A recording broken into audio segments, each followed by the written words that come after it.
আপনি কখনো কি গভীর সমুদ্র দেখেছেন? জানেন সেখানে এমন এক অন্ধকার আছে যেখানে আলোয় পৌঁছায় না। আল্লাহ তাআলা পবিত্র কোরআনের সূরা আন-নূরের ৪০ নম্বর আয়াতে বলেন, তারা যেন গভীর সমুদ্রে এক অন্ধকারে রয়েছে, এক ঢেউয়ের উপর আরেক ঢেউ, তার উপর মেঘ, অন্ধকারের পর অন্ধকার।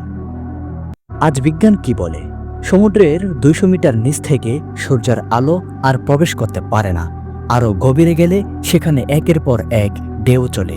উপরের ঢেউ ও নিচের স্রোত একে অন্যের উপর পড়ে। তার উপর ঘন মেঘ, যা আলোকে আরও আটকে দেয়।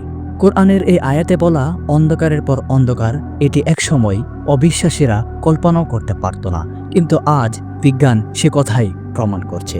আজ থেকে আরো ১৪০০ বছর আগের এই বাণী কেউ কল্পনাও করতে পারত না, যদি সেটি আল্লাহর বাণী না হতো। কোরআন শুধু ধর্ম নয়, এটা জ্ঞান, আলো আর পথ নির্দেশ।